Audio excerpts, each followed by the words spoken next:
할렐루야. 반갑습니다. 한 주간 잘 사셨습니까? 우리 옆에 분 또 뒤에 계시는 분이 누가 오늘 앉으셨나 또 바라보시면서 한 주 잘 사셨습니까? 시작. 인사하십시다. 한 주 잘 사셨습니까?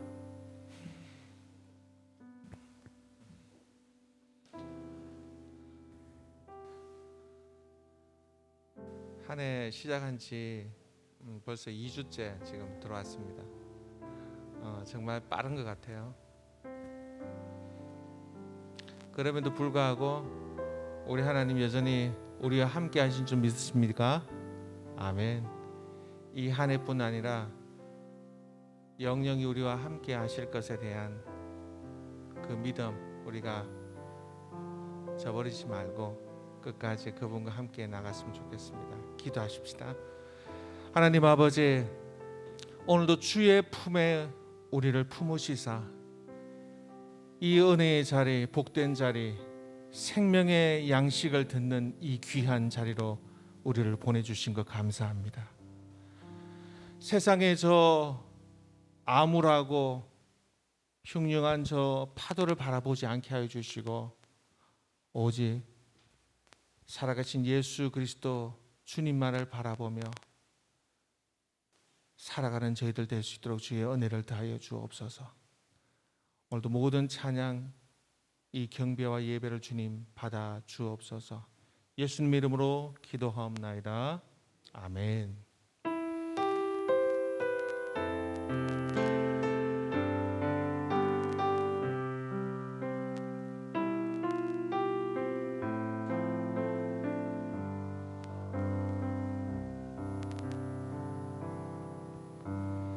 주 품에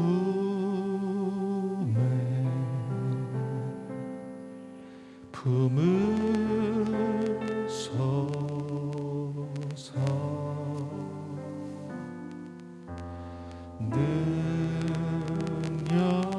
능력에 발로 덮으소서. 거친 파도 날 향해 와도 주와 함께 날아오르리. 폭풍 가운데 나의 영혼 잠잠하게 주를 보리라. 아멘. 주 품에 주 품에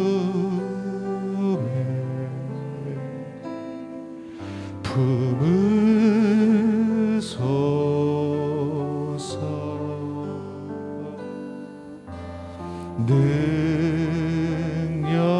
능력에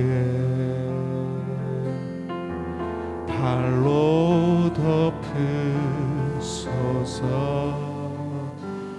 거친 파도 날 향해 와도 주와 함께 날아오르리. 거품 가운데 나의 영혼 잠잠하게 주를 보리라. 주님 안에 나 거하리.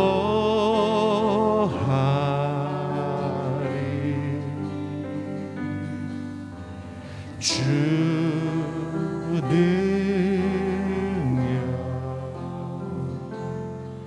나 잠잠히 믿네. 아멘. 폭풍 강 향해 와도 주와 함께 날아오르리. 폭풍 가운데 나의 영혼 참 잠잠하게 주를 보리라. 거친 파도 날 향해 와도 주와 함께 날아오르리.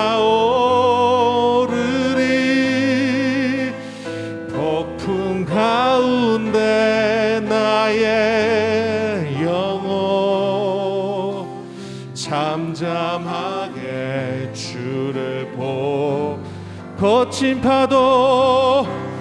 거친 파도 날 향해 와도 주와 함께 날아오르리. 폭풍 가운데 나의 영혼 잠잠하게 주를 보리라. 새 노래로 부르자. 랄랄라. 하나님께 올릴 찬송을 새 노래로 부르자.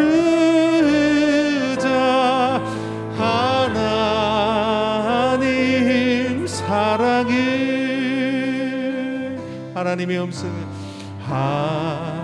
하나님의 음성을 듣고자 기도하며 귀를 기울이시고 내 기도를 들어주신다네.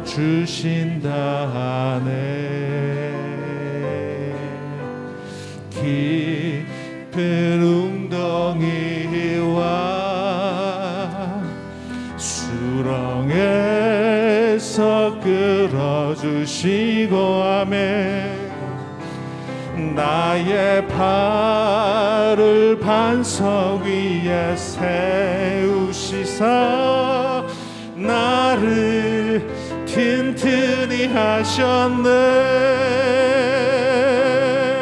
새 노래로 부르자. 랄랄라. 하나님께 올릴 찬송을 새 노래로 부르자.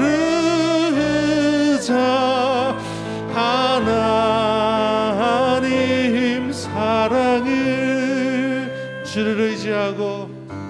주를 의지하고 교만하지 않으며 거짓에 치우치지 아니하며 복이 있으리라. 여호와 나의 주는 크신 권능의 주라.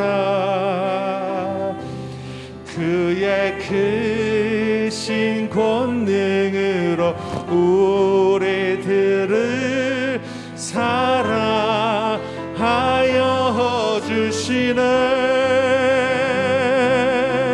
새 노래로 부르자. 라라라.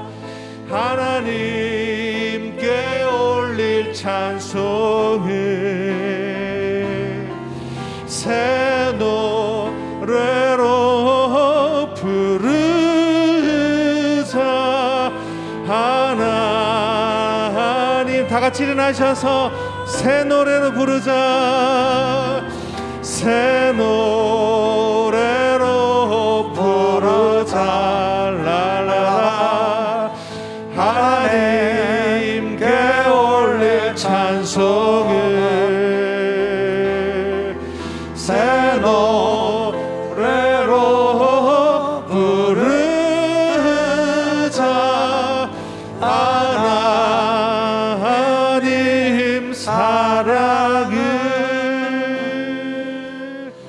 아멘. 우리 함께 두 손 들고 3장 찬송 주 앞에 드리면서 2부 예배 드립니다.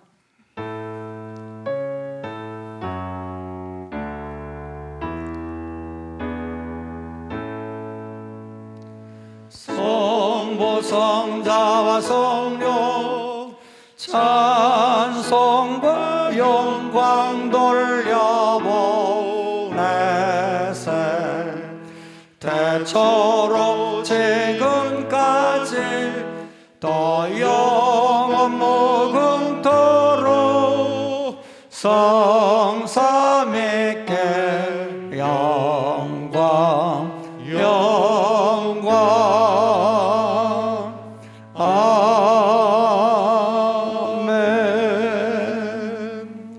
신앙 고백을 같이 드리겠습니다. 나는 전능하신 아버지 하나님, 천지의 창조주를 믿습니다.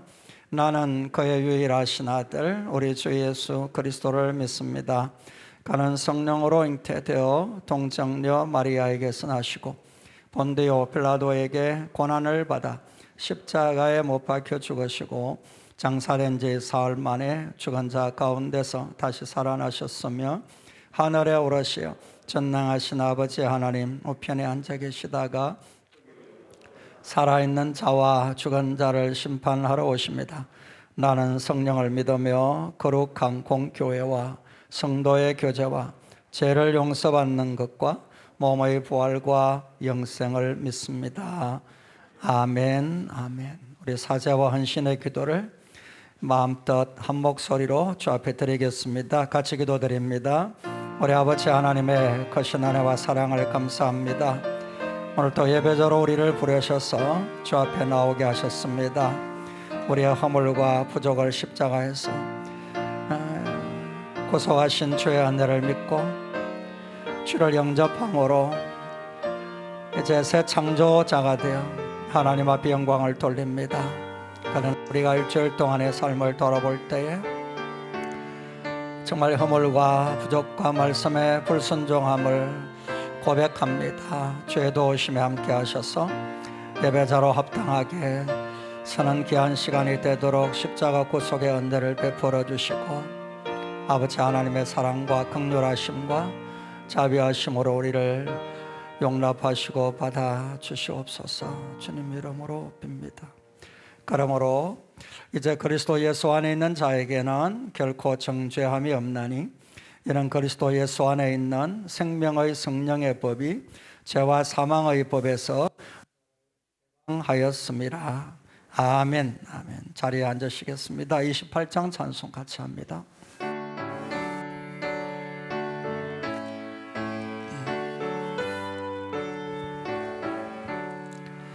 복에 건넌 강림하사 찬송하게 하소서. 한량없이 자비하심 청량할 길 없도다. 천사들의 찬송가를 내게 가르치소서. 구속하신 그 사랑을 항상 찬송합니다. 주의 거신 도움받아 이때까지 왔으니 이와 같이 천국에도 이르기를 바라네. 하나님의 품을 떠나 죄에 빠진 우리를 예수 구원하시려고 보혈 흘려 주셨네. 주의 귀한 은혜 받고 일생 빚진 자 되네. 주의 은혜 사슬대사 나를 주께 매소서. 우리 몸은 연약하여 범죄하기 쉬우니 하나님이 받으시고 천국에 넓히소서.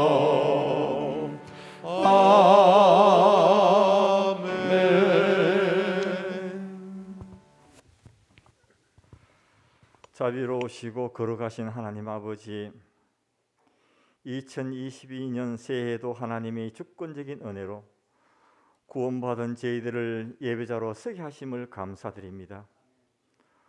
오직 하나님께 찬송과 경배를 드리오니 주님 홀로 영광 받아 주시옵소서. 지난해는 코로나로 인하여 참으로 어렵고 힘든 한 해였습니다. 그럼에도 불구하고 저희들을 사랑해 주셔서 코로나로부터 보호해 주시고 매일매일 하나님의 말씀을 묵상하며 말씀을 알아가게 하셔서 성령님과 교통하며 살아가도록 인도해 주심을 감사드립니다. 또한 어려운 여건 가운데서도 후임 목사 청빙 절차도 하나님의 계획하심 가운데 강동국 목사님을 후임 목사로 세우게 하심을 감사드리며 이 모든 지난 일들은 하나님의 은혜였음을 고백하며 감사합니다. 하나님 아버지, 새로운 한 해를 시작하면서 신년 감사 기도회를 통해 합심하여 기도하며 말씀으로 나아가게 하심을 감사드립니다. 영유아 어린 자녀로부터 연로하신 어르신까지 건강 지켜주시고 코로나19로 어렵고 힘들고 고통 중에 있는 성도들을 위로하여 주시고 그들의 필요를 채워주시옵소서. 수술 후 회복과 치료 중에 있는 성도들과 질병으로 고통받는 성도들 깨끗이 치료하여 주옵소서. 이외에도 우리들의 기도 제목들을 기억하여 주옵시고 긍휼을 베풀어 주시고 응답하여 주시기를 간절히 기도드립니다. 하나님 아버지, 이제부터 너희는 외인도 아니요 나그네도 아니요 오직 성도들과 동일한 시민이요 하나님의 권속이라고 하셨사오니 슬픔이 있는 성도가 있으면 함께 슬퍼하고 기도하게 하시며 기쁨이 있는 성도가 있으면 함께 기뻐하고 낮은 자로 더 겸손한 자로 섬김과 사랑으로 하나가 되는 교회 공동체가 되도록 성령 하나님 우리 교회 위에 은혜의 은혜를 더하여 주옵소서. 선교사님들을 위해 기도합니다. 선교 현장의 모든 여건과 환경이 너무나도 좋지 않은 상황 가운데서도 오직 복음을 위해 사명을 감당하는 선교사와 그 가족들을 위로하여 주시고 성령 충만한 영육 강건함으로 귀한 사역 감당 잘 하도록 인도하여 주시기를 간절히 간구합니다. 이제 하나님이 세우신 강동우 목사님 말씀을 강론하십니다. 말씀을 전할 때 강하고 담대한 마음으로 준비하신 말씀을 잘 대언하도록 성령 하나님 함께하여 주옵시고 전하는 자 받는 자 모두 은혜에 충만한 시간 되게 하옵소서. 정성껏 준비한 예물과 찬양을 기쁘게 받아 주옵시고 예배를 도우는 모든 주의 종들을 위해 주님의 크신 복으로 채워주시기를 원하오며 모든 말씀을 예수님의 이름으로 간절히 기도드리옵나이다. 아멘.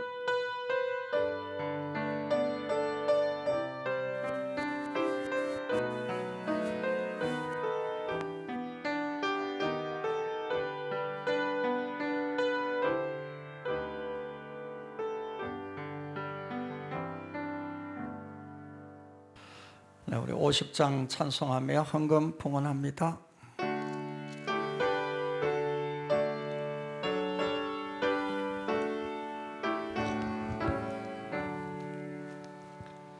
내게 있는 모든 것을 아낌없이 드리네. 사랑하고 의지하며 주만 따라 살리라. 주께 드리네 주께 드리네 사랑하는 구주 앞에 모두 드리네. 내게 있는 모든 것 주소서. 겸손하게 드리네. 세상 욕심 멀리하니 나를 받아 주소서. 주께 드리네. 주께 드리네. 사랑하는 구주 앞에 모두 드리네. 내게 있는 모든 것을 주를 위해 드리네. 주의 성령 충만하게 내게 내려 주소서. 주께 드리네. 주께 드리네. 사랑하는 구주 앞에 모두 드리네. 아멘.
주와 같이 길 가는 것 즐거운 일 아닌가. 우리 주님 걸어가신 발자취를 밟겠네. 어린아이 같은 우리 미련하고 약하나 주의 손에 이끌리어 생명길로 가겠네. 한 걸음 한 걸음 주 예수와 함께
아멘, 할렐루야. 네.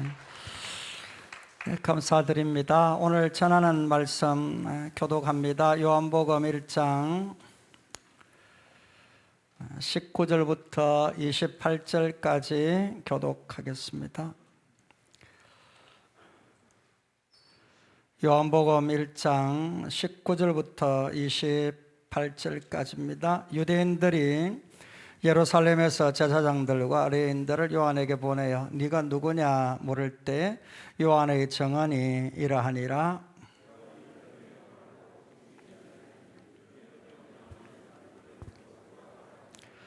또 묻되 그러면 누구냐 네가 엘리야냐 이르되 나는 아니라. 또 묻되 네가 그 선지자냐 대답하되 아니라.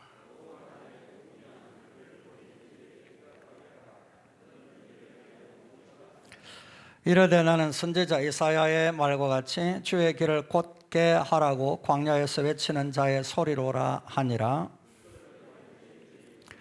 또 물어 이르되 네가 만일 그리스도도 아니요 엘리야도 아니요 그 선지자도 아닐진데 어찌하여 세례를 베푸느냐.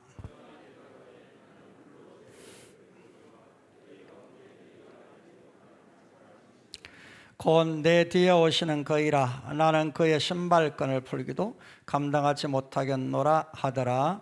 이 일은 요한이 세례 베풀던 곳 요단강 건너편 베다니에서 일어난 일이니라. 아멘. 우리 조도희 장로님 나오셔서 기도하시고 우리 선교 월정 헌금을 작정하겠습니다. 변함없이 어려운 때도 우리 선교사님들 위하여서 귀한 헌금을 기도하시는 가운데 작정해 주시기 바랍니다. 헌금위원들 자리에 좀 일어나 주시면 고맙겠습니다.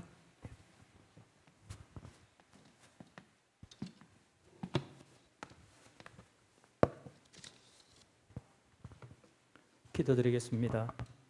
하나님, 오늘도 예배를 통해 하나님께 영광 돌리게 하시고 은혜를 베푸시니 감사합니다. 하나님의 명령을 따라 선교사님들이 세계 곳곳에서 복음을 전하며 하나님 나라 확장을 위해 노력하고 있습니다.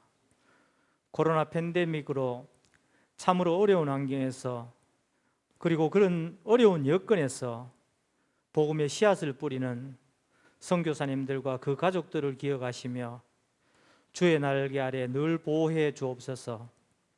이 시간은 저희들이 선교 헌금을 작정하는 시간입니다.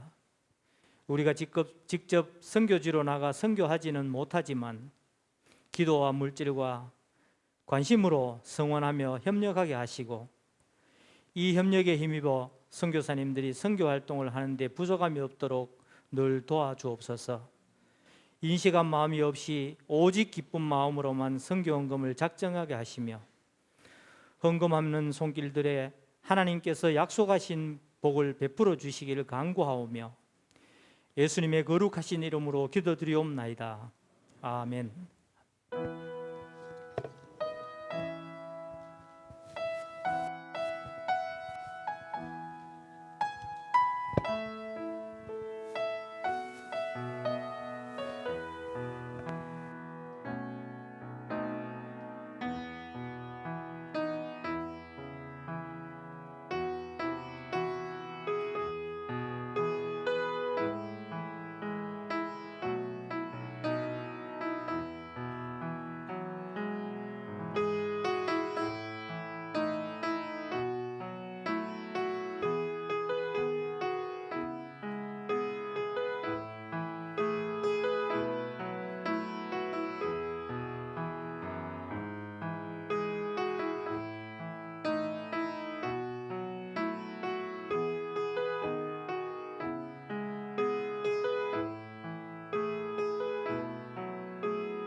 제 헌금 봉헌 기도 드리겠습니다. 우리 주님 은혜와 사랑을 감사를 드립니다.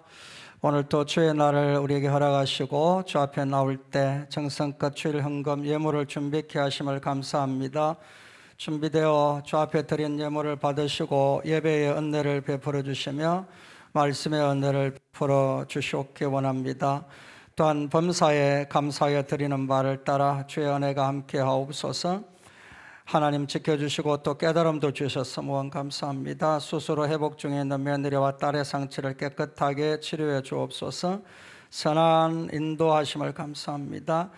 예나 잘 자라게 하심과 생일 맞게 하심 감사합니다. 예우리 초등학생됨 감사합니다. 함께 하시는 주님 모든 것이 은혜입니다. 하나님 아버지의 은혜 가운데 후임 목사님 부임 후 첫 설교 성령님의 도우심으로 담대하고 충만함으로 증거케 하소서. 하나님 감사합니다. 나의 발걸음을 주의 말씀에 굳게 세우시고 어떤 제약도 나를 주관하지 못하게 하소서. 신령 기도의 은혜 충만케 하심을 무한 감사합니다.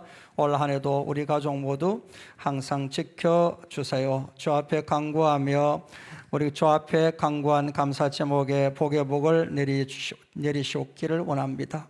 12회를 거룩하게 구별하고 주의 나라 세워가는 우리 모든 직장 생업에 복 주시고 특별히 하나님의 교회 봉성장과 선교 예식에 귀한 헌신에 참여하여 오늘 또 작정한 모든 하나님의 종들에게 복의 복을 내려 주옵소서.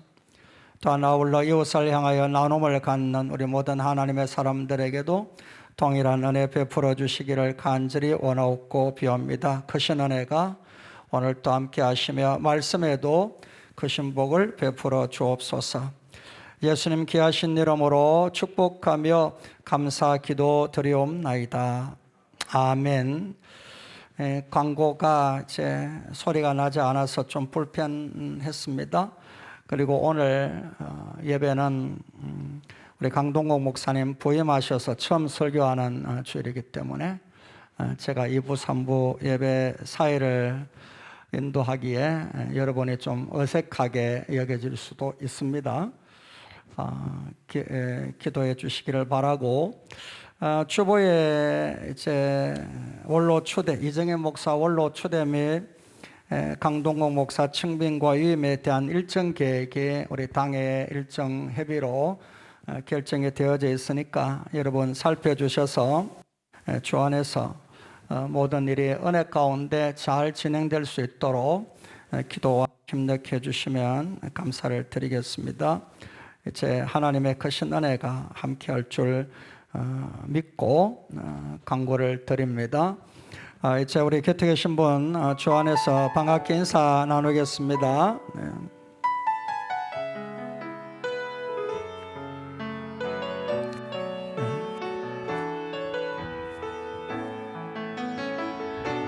주의 말씀 의지하여 깊은 곳에 금을 던져 오늘 그가 놀라운 일을 이루시는 것 보라.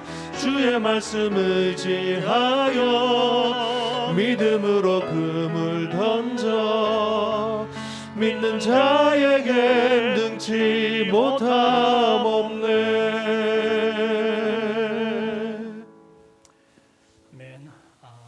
반갑습니다.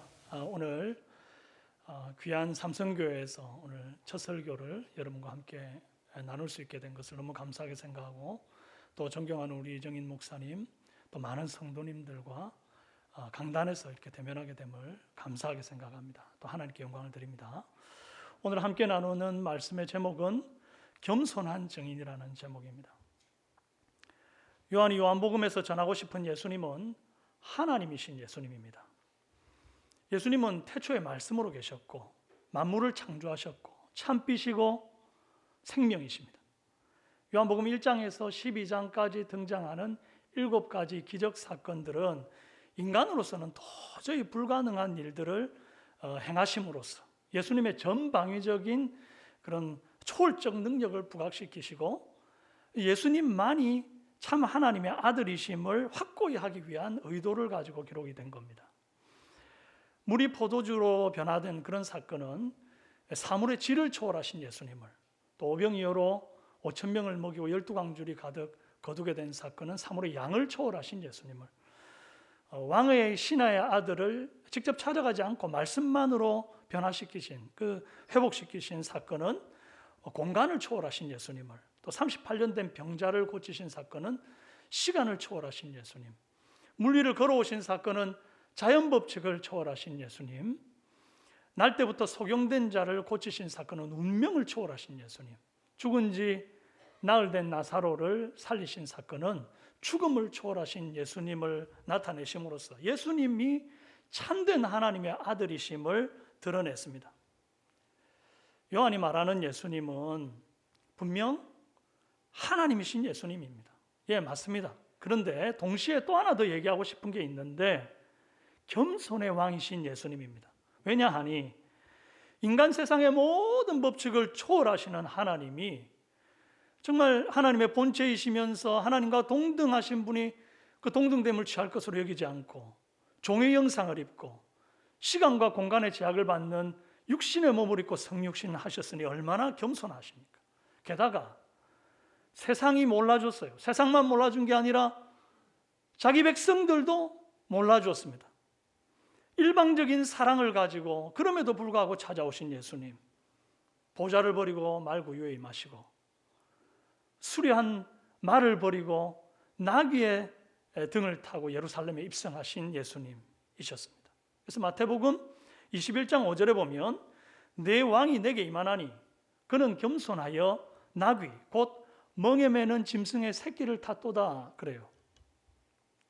7가지 기적 사건으로부터 영광 중의 영광인 십자가 사건에 이르기까지 요한복음 전체에서 등장하는 예수님은 겸손의 왕이십니다.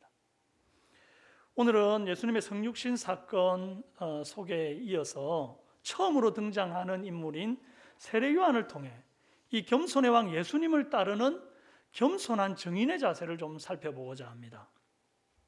왕은 겸손한데 왕이 보낸 종이 교만한다고 이 어불성설 아니겠습니까? 세례 요한은 초대교회 시대로부터 오늘에 이르기까지 수많은 예수님의 증인들 가운데 가장 겸손한 증인이라고 저는 생각합니다. 세례 요한은 세례자라는 명성에 걸맞지 않게 노숙자 패션을 하고 다녔습니다. 낙타 털옷을 입고 허리에 가죽띠를 띄었어요.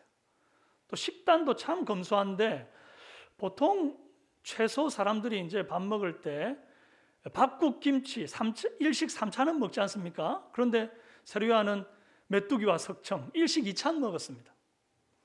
그런데 세례 요한의 진정한 겸손은 그의 패션에도 그의 식단에도 있지 않습니다. 그의 진정한 겸손은 자기가 누구인지에 대한 자기 증거에 있었습니다. 첫째로 예수님이 기뻐하는 겸손한 증인은 어떤 사람인가? 나는 아니라 솔직하게 자기를 인정하는 사람, 이 사람이 겸손한 사람입니다.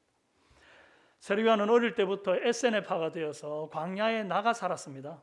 입는 것부터 먹는 것까지 철저히 금욕하면서 오로지 오실 메시아만을 대망하며 살았습니다. 그리고 광야에서 사람이 있든 없든 쩌렁쩌렁한 목소리로 설교를 해댔습니다. 그 설교가 얼마나 설득력이 있던지 막 사람들의 마음이 움직이고 요한의 설교를 듣고는 막 세례를 받기 위해 광야로 모여들었습니다. 사람들이 이 요한이 도대체 어떤 인물인가를 놓고 되게 수근수근거렸습니다. 그러고는 모아진 의견이 3가지인데 그리스도일 거야, 엘리야일 거야, 선지자일 거야 였습니다. 이런 추측들이 세간에 무성해지던 어느 날 세례 요한이 유대인들에게 2개의 질문을 받습니다. 첫 번째 질문이 뭔가 하니 네가 누구냐 하는 질문이었습니다. 여기 본문에 요한에게 물었다 하는 유대인들은 그냥 길 가던 유대인 아무나가 아니었습니다. 개인적인 궁금증으로 너 누구니? 이렇게 물은 게 아닙니다. 이 유대인들은 예루살렘 유대인의 최고 의결기관인 사네드린 공의회를 뜻합니다. 사네드린 공의회 구성원은 바리새인, 서기관, 사두개인, 제사장과 장로들로 71명으로 구성되어 있는데 그 중에서 대제사장이 의장을 맡았습니다. 이 사네드린 공의회에서 했던 일들 가운데 하나가 거짓 선지자로 의심 가는 자를 조사하고 판정하는 일을 했습니다. 사람들이 막 그 선지자는 엘리야냐 막 이러니까 이거 가짜 아니야? 이거 한번 판정해 봐야 되겠다. 그러고는 유대 율법에 능한 제사장과 레위인을 뽑아서 세례 요한의 정체를 밝힐 목적으로 공개적으로 파송을 합니다. 묻기를 네가 누구냐? 네 정체를 밝혀라. 공개적인 자리에서 공식적으로 질문한 거죠. 그래서 이 질문은 질문이라기보다 신문에 가깝습니다. 그래서 세례 요한이 대답하기를 19절에 요한의 증언이 이러하니라. 여러분, 요한의 대답이 이러하니라 이렇게 나와야 되는데 요한의 증언, 이 마르투리아라고 하는 법정 용어를 사용한 것은 이 때문입니다. 20절에 요한이 드러내어 말하고 숨기지 아니하니, 드러내어 하는 말이 나는 그리스도가 아니라 한데, 일말의 의혹도 남지 않도록 명쾌하게 숨기지 않고 드러내어 증언합니다. 나는 그리스도가 아니라, 나는 메시아가 아니다. 그러면 이제 질문이 끝나야 되는데 질문이 계속되는 겁니다. 그러면 네가 누구냐? 너 엘리야냐? 나는 아니라. 또 묻되 네가 그 선지자냐? 아니라. 여러분, 그리스도냐? 엘리야냐? 그 선지자냐? 이 세 가지는 다 같은 맥락의 물음입니다. 말라기서 4장 5절에 보라, 여호와의 크고 두려운 날이 이르기 전에 내가 선지 엘리야를 너희에게 보내리니 그랬어요. 여러분, 유대인들은 종말의 때에 보내실 선지 엘리야가 바로 메시아일 거다 이렇게 생각하고 있었습니다. 사실 세례 요한 옷 입은 거나 그 모습을 보면 굉장히 엘리야랑 닮아 있습니다. 열왕기하 1장 8절에 보면 엘리야의 행색에 대해서 나오는데 그는 털이 많은 자요 허리에 가죽띠를 띠었다 그랬거든요. 그런데 세례 요한 옷 입은 거 보시면 낙타 털옷을 입었고 허리에 가죽띠를 띠었더라. 오해할 만하지 않습니까? 그리고 그 선지자냐? 이 그 선지자는 신명기 18장 15절에 등장하는 모세 같은 선지자를 말하는 겁니다. 네 하나님 여호와께서 너희 가운데에 내 형제 중에서 너를 위하여 나와 같은 선지자 하나를 일으키리니, 지금 이 말을 하고 있는 사람이 모세거든요. 그러니까 나와 같은 선지자를 일으키겠다, 이 모세 같은 선지자 일으키겠다 그 말입니다. 너희는 그의 말을 들을지어다, 그런 거죠. 역시 유대인들은 종말의 때에 여호와께서 모세 같은 선지자를 보내가지고 이스라엘의 구원, 이스라엘의 회복을 이루실 거라고 기대했습니다. 그러니까 결국 이 그 선지자냐라는 질문도 네가 메시아냐 이 말과 같은 거죠. 그런데 이 모든 질문에 대해서 세례 요한이 아니라 그렇게 대답합니다. 세례 요한이 나는 그 중에 하나다라고만 대답하면 그냥 유대 사회에서 존경과 우러름을 한 몸에 받을 수 있는 겁니다. 오늘날 얼마나 많은 자칭 예수 그리스도가 있는지 모릅니다. 대한민국에만 해도 자칭 재림 예수가 50명이 넘습니다. 자칭 하나님이 20명이 넘고요. 경기도 이천에는 자칭 이사야가 있습니다. 하나님, 어머니 하나님, 여러분 들어보셨죠? 어머니 하나님. 그리고 자칭 보혜사 성령님도 계십니다. 대한민국이 무슨 모여라 꿈동산도 아니고 어쩜 이렇게 이상한 별별 희한한 사람들이 다 모이는지 모르겠습니다. 세례 요한도 그냥 막 눈 질끈 감고 나는 그리스도라, 나는 엘리야라, 나는 그 선지자라, 셋 중 하나만 이렇게 기다 막 그냥 고개 끄덕거리거나 아니면 그냥 눈 한번 질끈 감고 그냥 가만히 듣고만 있어도 영웅되는 건데, 진짜 겸손한 증인, 참된 증인은 그걸 못하는 겁니다. 교만은 다른 것이 교만이 아닙니다. 남들이 원래 나보다 더 나를 높이 지켜 세우고 칭찬할 때 나는 아니라 이 말을 하지 못하는 것이 교만입니다. 그러면 어떤 사람은 이렇게 말할 수도 있습니다. 기라고도 안 하고 아니라고도 안 하면 되지요. 남들이 나한테 대해서 뭐라고 말하는지 나는 상관 안 해요. 그런데요, 여러분, 이것도 교만입니다. 왜 그러냐 하니 제가 예전에 PD수첩에서 신천지 이만희를 인터뷰한 내용을 본 적이 있습니다. 여러분도 본 적이 있는지 모르겠어요. 그런데 그 기자가 이렇게 묻습니다. 당신이 스스로 보혜사 성령이라고 했다던데 사실입니까? 이렇게 물으니까 이만희가 하는 대답이 나는 내 입으로 보혜사 성령이라고 말한 적이 없어요. 단지 신도들이 나를 보고 보혜사 성령이라고 하더라고요. 이러면서 그냥 대충 웃고 넘기는 거예요. 그게 교만입니다. 진정으로 겸손한 사람은 아닌 것을 아니라고 말하는 자입니다. 그건 내가 아니에요. 내가 한 일이 아닙니다. 말할 수 있어야 합니다. 여러분, 사람들이 나를 알아주지 않는다고 억울해할 것 하나 없습니다. 그보다 더 위험한 것은 사람들이 실제 나보다 나를 더 인정해 줄 때 그것을 가만히 듣고 앉아 있으면 내가 속물이 되어버리는 것입니다. 오늘 저와 여러분은 세상이 나를 알아준다고 좋아하지도 말고 몰라준다고 서운해하지도 말고 오직 그럼 어떤 자세를 가져야 하는가? 임무를 완수하고 충성된 종답게 사명을 완수하는 그런 자세이면 족하겠습니다. 참된 증인의 자세. 그게 누가복음 17장 10절에 이리 기록되어 있습니다. 이와 같이 너희도 명령받은 것을 다 행한 후에 이르기를 우리는 무익한 종이라 우리가 하여야 한 일을 한 것뿐이니라 할지니라 그랬어요. 우리가 하여야 한 일을 한 것뿐이라 할지니라. 예수님이 저와 여러분에게 하시는 말씀입니다. 실컷 수고하고 나서 이거 누가 했는지 아십니까? 접니다. 저 이런 거 하지 말라는 거예요.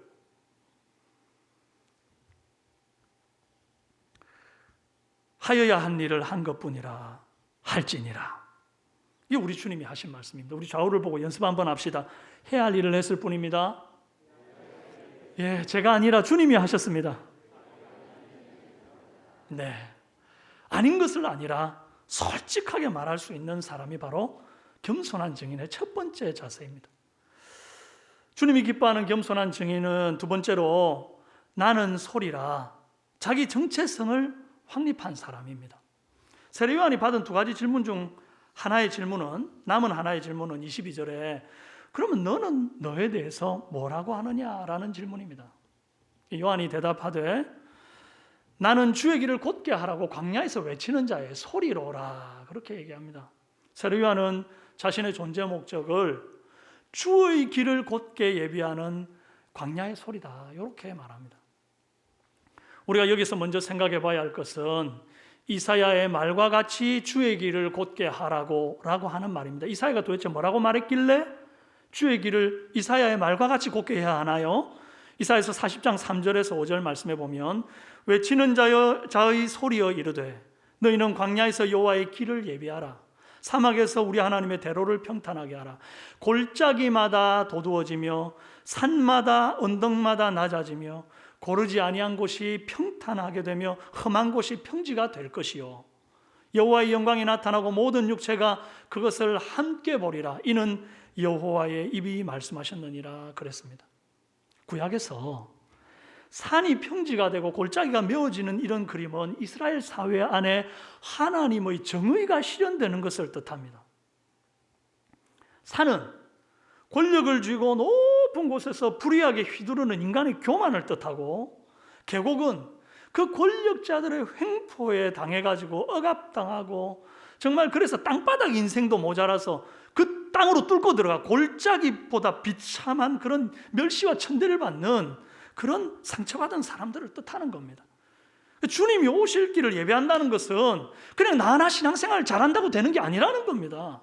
내 앞가림 하나 잘해가지고 여러분 교만한 자가 권력으로 휘두르는 자가 낮아지겠습니까? 회개하겠습니까? 내 앞가림 잘한다고 상처 입은 자들이 위로를 받겠습니까? 여러분 주님이 다시 오시는 그날을 예비한다는 것은 이런 겁니다. 내 머리 위에 하나님 계신지 모르고 교만한 자들, 권력과 재물을 쥐고 약자 위에 군림하는 자들이 회개하고 하나님 앞에서 낮아지는 역사가 일어나야 합니다. 상처받은 영혼들, 이 땅에서 소외된 영혼들이 위로를 얻고 소망을 얻어야 됩니다. 그런데 이런 변화가 그냥 시간 지난다고 일어납니까? 아닙니다. 나부터 작은 변화를 실천할 때 일어나는 것입니다. 내가 손 한번 내밀어 줄 때 그 낮은 골짜기에 조금이라도 도두어지는 위로와 소망의 역사가 일어나는 것입니다.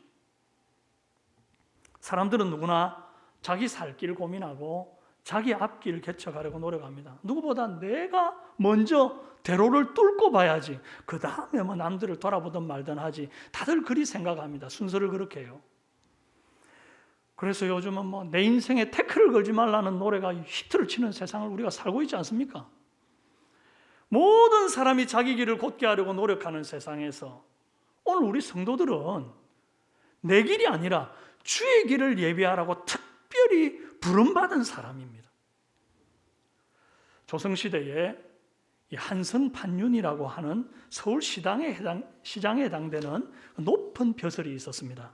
이 한성판윤은 수도 치안과 행정을 담당하는 중책을 맡았습니다. 그리고 왕이 도성에 행차하기 한 15일 전쯤에 공문을 받는데 이 공문을 받아들면 이제 왕의 대로를 정비하고 경호를 담당합니다. 민이 나가가지고 물웅덩이를 발견하면 웅덩이를 메우고 말이죠. 돌뿌리가 있으면 뽑아내고 그곳을 또 평탄하게 하고 말이죠. 위험한 짐승이 있나 위험한 사람이 있나 혹은 전염병이 있어서 절대 지존이신 왕이 그곳을 행차하다가 해를 받지는 않을까 미리미리 다니면서 그것을 점검하는 사람이었습니다. 그리고요, 왕이 행차할 때 누구도 왕 앞에 말을 탈 수가 없었거든요. 그런데 유일하게 왕 앞에서 말을 타며 왕보다 앞서가며 왕을 에스코트했던 유일한 직책이 바로 이 한성판윤이라는 직책이었다는 것입니다. 여러분, 저는요, 성도가 예수님의 증인되어 산다는 것이 이런 거라고 생각합니다. 세상 사람들은 우리를 볼 때 막 그저 교회나 다니고 별 볼 일 없는 사람쯤으로 생각할지 모르지만 하나님 나라 관점에서 보면 저와 여러분들은 주님 오실 길을, 정말 왕 중의 왕이신 주님 오실 길을 대로를 예비하는, 왕도를 예비하는 그런 중차대한 직분을 맡은 그런 사람이라는 것입니다. 아무나 주의 증인 되는 거 아닙니다. 세례요한이 뭐 나 주의 증인 되겠습니까? 손 들어가지고 된 줄 아십니까? 뭐 가위바위보에서 된 건 줄 아십니까? 그렇지 않습니다. 요한복음 1장 6절에 보니까요, 하나님께로부터 보내심을 받은 사람이 있으니 그의 이름은 요한이라. 그가 증언하러 왔으니 이빗에 대하여 증언하고 모든 사람이 자기로 말미암아 믿게 하려 함이라. 하나님으로부터 보냄 받아서 증인되는 거지 내가 하고 싶다고 된 게 아니라는 겁니다. 왕 중의 왕이신 주님이 우리에게 직책을 맡겨 보내셨다는 것입니다.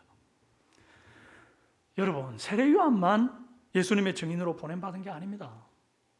세례요한을 예수님의 증인으로 이 땅에 보내신 하나님이 동일하게 저와 여러분을 이 땅에 보내셨습니다. 우리가 잘 아는 사도행전 1장 8절 말씀에 오직 성령이 너희에게 임하시면 너희가 권능을 받고 예루살렘과 온 유대와 사마리아와 땅끝까지 이르러 내 뭐가 되리라?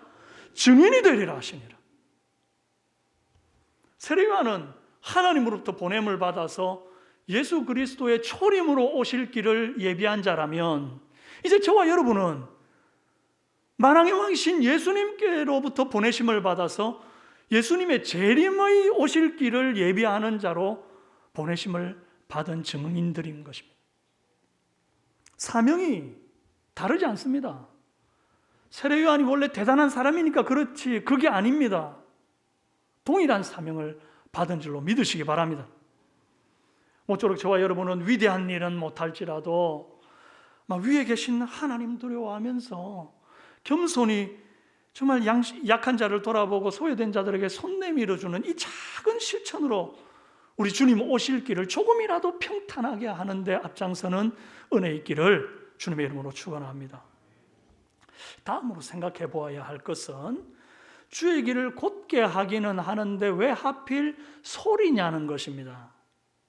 소리는 울려 퍼지고 난 다음에 사라지는 것 아닙니까? 왜 하필 금세 사라져서 존재감이 없어져 버릴 소리로 자신을 비유했느냐는 것입니다. 세례요한이 자신을 소리로 비유한 데는 시대적으로 굉장히 중요한 의미를 갖습니다.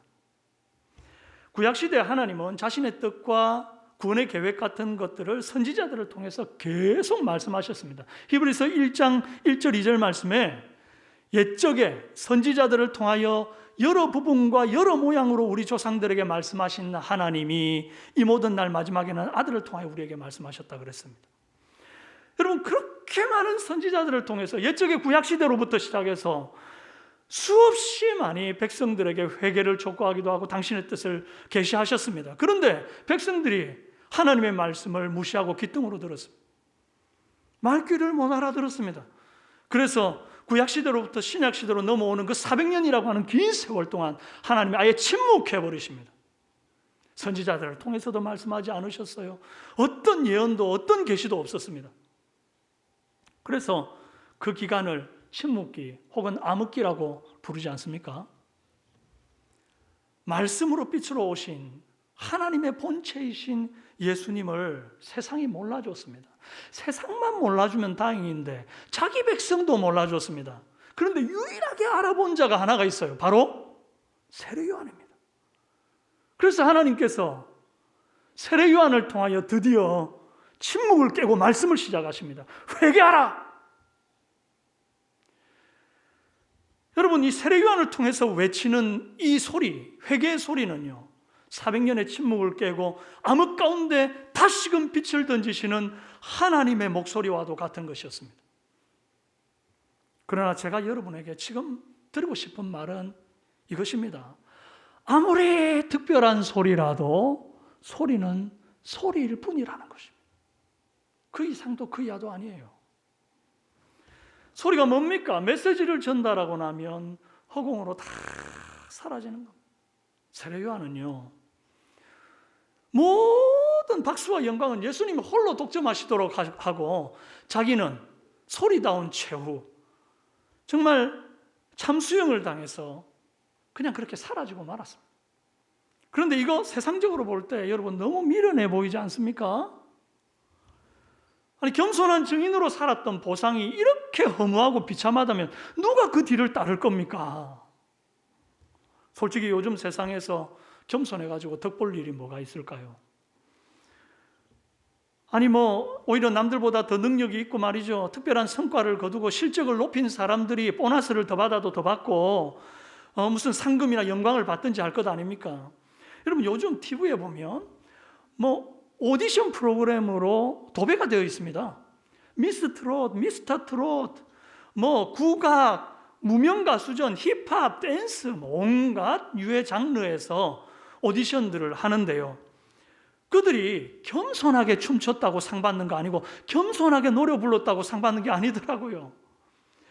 최대한 그 많은 사람들 가운데 내가 잘났다고 미를 뽐내고 자기 탤런트를 막 드러낼 때 거기에 입상이 되고, 그리고 노래를 해도 말이죠, 그냥 해가지고는 안 됩니다. 3단 고음 정도는 후려쳐야 입상이 되든 되더라고요. 그래서 그런 사람들 뽑아가지고 막 몇 억씩 상금을 주고 고급 세단을 주고 막 그래요.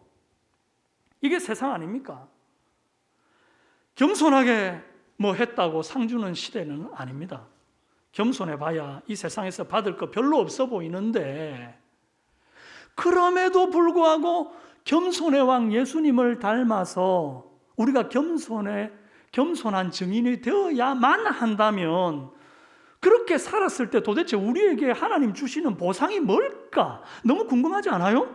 저 너무 궁금해가지고 제가 성경을 막 뒤져서 하나님 겸손한 자에게 주는 보상이 뭡니까? 막 찾아봤는데 한 구절을 기가 막히게 발견했습니다. 잠언 22장 4절 말씀에 겸손과 여호와를 경외함의 보상은 재물과 영광과 생명이니라 그랬어요. 뭐라고요? 겸손과 여호와를 경외함의 보상이 재물과 영광과 생명이니라. 엄청나죠. 인간이라면 누구나 다 받고 싶어 하는 것이 재물과 영광과 생명 아닙니까? 그런데 이걸 아무나 주는 게 아니고 겸손과 여호와를 경외하는 사람한테 준다지 않습니까? 그런데 세례 요한을 보면 이 말씀이 실현이 안 된 것 같아 보이잖아요. 겉보기에 세례 요한이 얼마나 비참하게 죽습니까? 살 때도 노숙자 패션으로 일식이찬으로 정말 가난하게 광야에서 머리 둘 곳 없이 그렇게 살다가 30대 초반에 헤롯의 생일잔치 때 목이 베어가지고 헤로디아의 소반에 담겨가지고 그렇게 최후를 맞이했습니다. 얼마나 허무하고 비참하게 끝이 났습니까? 이게 무슨 영광이고 이게 무슨 생명입니까? 그럼 이제 하나님이 거짓말한 겁니까? 하나님의 말씀이 실현되지 않는 것입니까? 아닙니다. 세례 요한이 끝까지 겸손한 증인되어 주님 오실 길을 예비하는 소리로 살았기 때문에 그는 놀라운 유업을 받았습니다. 바로 좀도 동록도 들지 않는 하늘나라의 보화, 하늘나라의 재물을 상급으로 받았고, 여러분, 예수님이 요한의 순교 이후에 요한에 대해서 하신 증언이 있어요.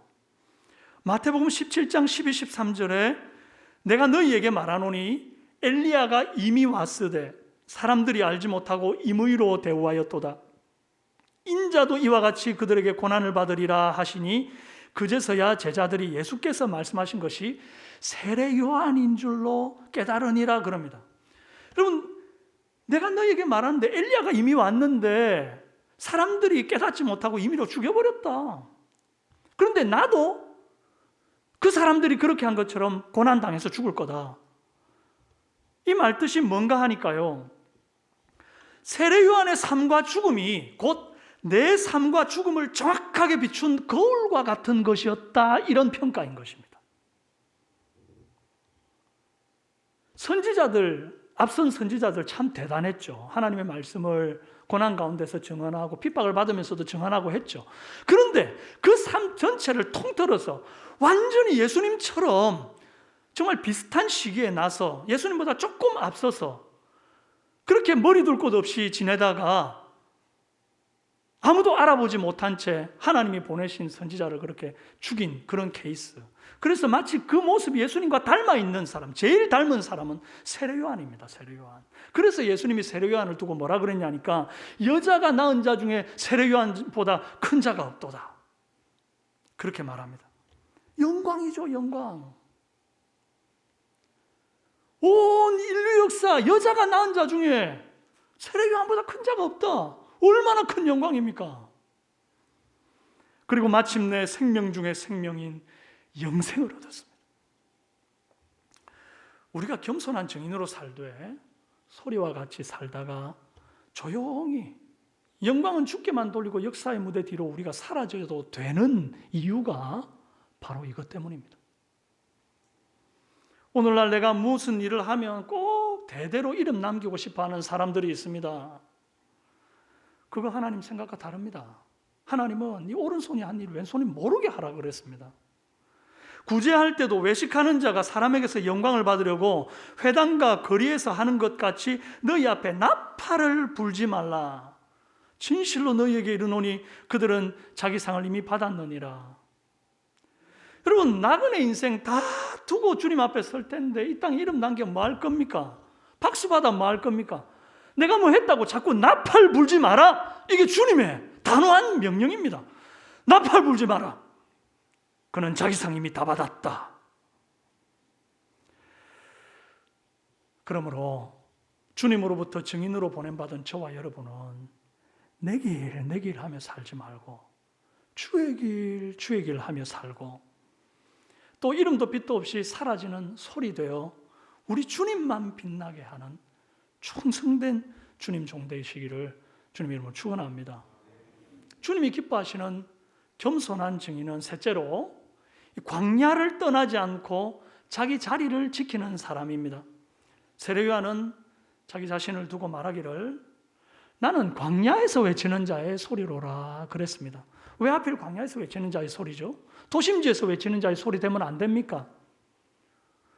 아니, 이스라엘의 강남이랄 수 있는 예루살렘에서 외치는 자의 소리 되면 안 됩니까? 세례 요한이 얼마나 인기 많았는지 여러분 아시잖아요. 마태복음 3장에 보면 세례 요한이 광야에서 회개의 선포를 외치고 난 이후에 사람들이 막 벌떼같이 모여들기 시작하는데 예루살렘과 온 유대와 요단강 사방에서 그에게 다 나왔다 그랬습니다. 그러니까 세례 요한이 예루살렘 한가운데서 세례 요한 아카데미 하나만 딱 차려놔도 알아서 구름대처럼 모여들어가지고 세례 요한 그냥 손 안 대고 코 풀고 그냥 그렇게 떵떵거리면서 연봉 많이 받으면서 살 수 있었단 말이에요.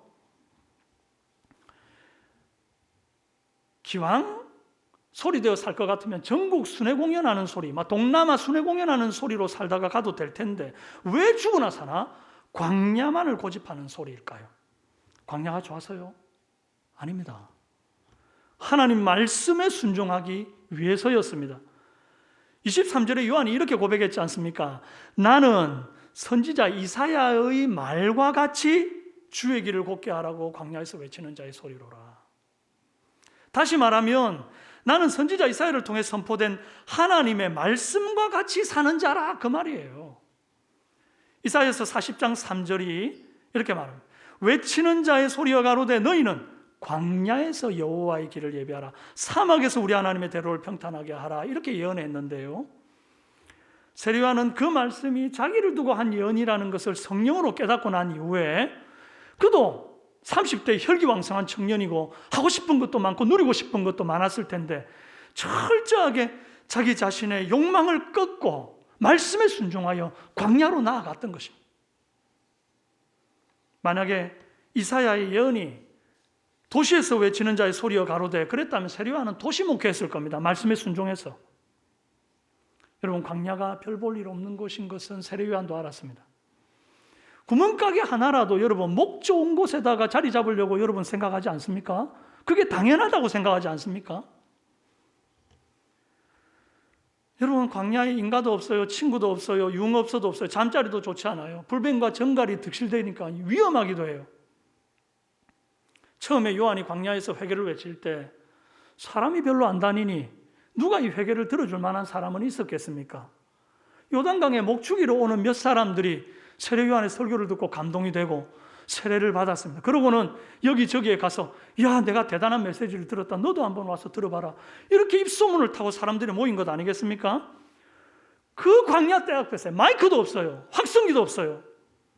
그저 생목으로 그 넓은 광야의 떼약볕 아래서 목에 핏대가 서도록 설교했습니다. 세례 요한은 마음만 먹으면 얼마든지 도시로 진출할 수 있었고 탁월한 강사로 인정받을 수 있었음에도 불구하고 말씀에 순종하여 광야의 삶을 택했습니다. 자기가 있어야 할 곳이 광야인 줄 알았기 때문에 단 한순간도, 잠깐 외도한 적도 없이, 단 한순간도 들어짐 없이 그 고독한 광야의 삶을 살아내 보였습니다. 현대인들은 하나님의 말씀에 따라 내가 있어야 할 자리인지 아닌지를 결정하지 않습니다. 뭘로 결정하는가 하니, 이게 살기 편한가 불편한가, 최근에 지은 아파트인가 오래된 아파트인가, 연봉을 많이 주는가 적게 주는가, 세련된가 촌스러운가, 이게 강남 쪽인가 강북 쪽인가, 그런 어떤 위치, 부동산 가격 이런 것들에 따라서, 혹은 내가 인정받느냐 못 받느냐에 따라서 내 자리를 결정하려고 합니다. 교회에서도 마찬가지입니다. 어떤 섬김의 자리, 부서 같은 것을 맡길 때도 마찬가지입니다.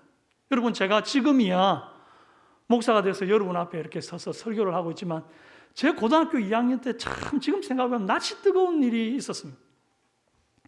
제가요 그때 아직 예수님 만나기 전이었거든요. 교회만 다니고 있을 때였어요. 성가대 시켜준다고 고모가 하도 교회 오라 그래가지고 따라갔거든요.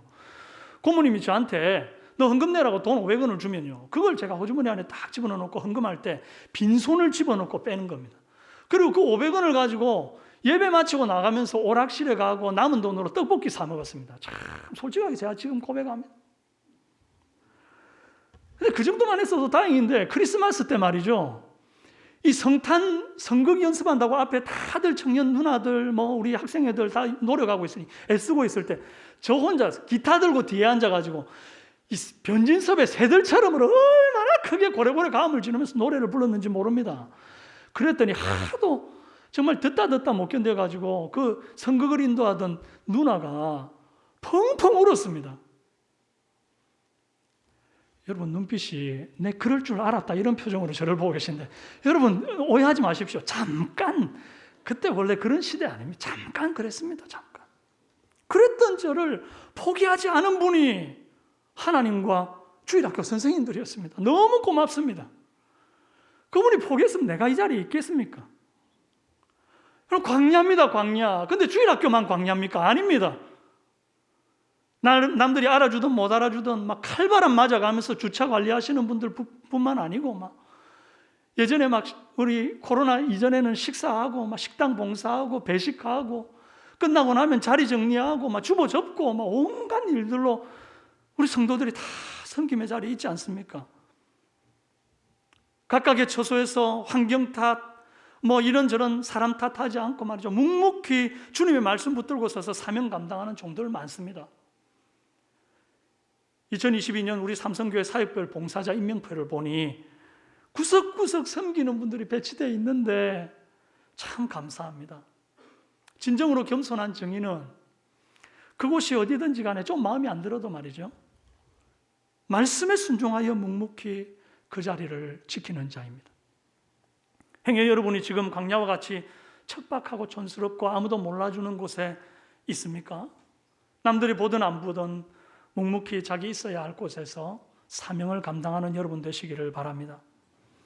지금까지 제가 이제 세례 요한을 통해서 겸손한 증인이 어떤 것인지를 살펴봤습니다. 사랑하는 여러분, 예수님은 여자의 태중에 난 자 중에 세례 요한보다 큰 자가 없다라고 했습니다. 그런데 여자의 태중에 난 자보다 이 세례 요한보다 큰 자가 없다는 이 큰 자가 이 정도로까지 겸손한 증인의 삶을 살았다고 한다면 세례 요한보다 훨씬 작디 작은 저와 여러분은 얼마나 더 겸손한 자로 살아야겠습니까? 첫째로 아닌 것을 아니라 하는 솔직한 자기 인정의 태도를 갖고, 둘째로 내길 하지 말고 주의 길 하고 소리와 같이 사라지는 자기 정체성을 분명히 하고, 셋째로 말씀에 순종하여 자기 자리, 광야에 머무르는 야성을 잃지 않는 것. 이 세 가지 겸손을 우리 몸에 새겨넣고 살아가는 은혜 있기를 원합니다. 뭐라고요? 자기 인정, 자기 정체성, 자기 자리, 이것입니다. 사실 오늘 이 말씀은 여러분들에게 전하기 이전에 제가 제 자신에게 전하는 메시지입니다. 저는 이 말씀을 준비하는 내내 주님이 저에게, 야 동구가 앞으로 평생에 네가 목회할 때 이거 붙들어야 될 태도다, 그러면서 회초리를 딱 들고 제게 말씀하시는 것 같았습니다. 목회하면서 남들이 알아준다 기뻐 말고 몰라준다 서운해 말고 무익한 종이 해야 할 일을 한 것뿐이라 내가 아니라 주님이 하셨다 고백하고 솔직하고 투명하게 증인되어 살아라. 나의 길이 아니라 주의 길을 곱게 하고 자랑할 것, 이름 남길 것 생각하지 말고 유명해지는 것 생각하지 말고 오직 주님께 돌릴 영광에 한 트럭도 가로채지 않는 증인으로 살아라. 여기저기 기웃거리지 말고 주님 보내신 광야에서 떠나지 말고 자기 자리 지키는 증인되어 살아라. 주님이 오늘 제게 하시는 말씀입니다. 모쪼록 겸손의 왕이신 주님이 다시 오시는 날 당신의 겸손한 증인들에게 주겠다 약속하신 놀라운 보상, 재물과 영광과 생명을 다 받아 누리시는 우리 삼성교회 성도님들 되시기를 주님의 이름으로 축원합니다. 기도하겠습니다. 살아계신 아버지 하나님, 우리가 무엇이 간데 순간순간 교만이 올라옵니까? 우리 주님도 겸손의 왕으로 이 땅에 육신을 입고 참빛이신 주님이 성육신 하셨음에도 불구하고 또 세례 요한조차도 이렇게까지 겸손한 모습으로 마지막까지 살아낸 것을 우리가 보면서 하나님, 내 안에 교만이 올라올 때마다 쳐서 복종케 하며 주 앞에 서게 하시고 어찌하든지 소리로서 주님께 영광 돌려드리고 나는 사라지는, 그리고 광야의 그 자리를 묵묵히 지키는 사랑하는 성도님들 다 되게 하옵소서. 때로는 실컷 해놓고도 인정받지 못할 때 아니라 그렇게 말할 수 있는 우리 모든 성도님들 되게 하옵소서. 감사를 드렸고 예수님의 이름으로 기도합니다. 아멘. 우리 모두 함께 찬송가 212장 겸손히 주를 섬길 때 찬송하시고 4절 부르실 때 자리에서 일어나시겠습니다.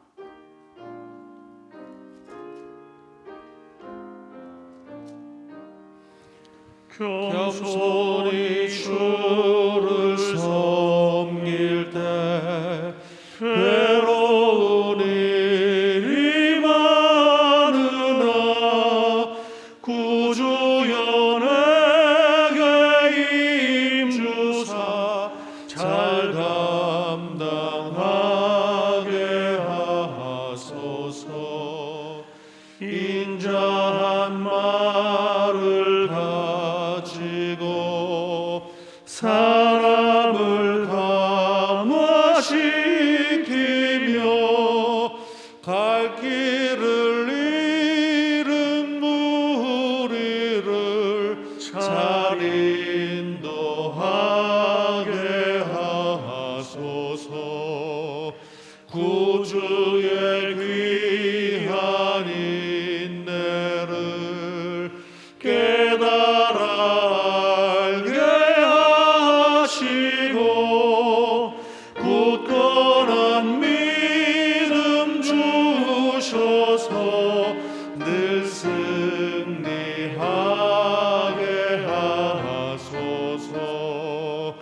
장래의 영광 비추사 소망이 되게 하시며 구주와 함께 살면서 참 평강 얻게 하소서. 아멘. 이제는 우리 주 예수 그리스도의 은혜와 하나님 아버지의 만극하신 사랑과 성령님의 감화, 감동, 교통, 위로 충만 역사하심이 겸손의 왕으로 임하신 우리 주님 닮은 겸손의 증인 세례 요한, 그를 또한 닮아 이제 일평생 겸손하게 주의 길을 예비하며 살아가기로 다짐하는, 소리되어 사라지고 광야를 지키며 살아가기로 다짐하는 모든 사랑하는 삼성교회 주의 권속들 머리 위에와 그들의 자녀손들 머리 위에 이제로부터 영원토록 함께 있을지어다. 아멘.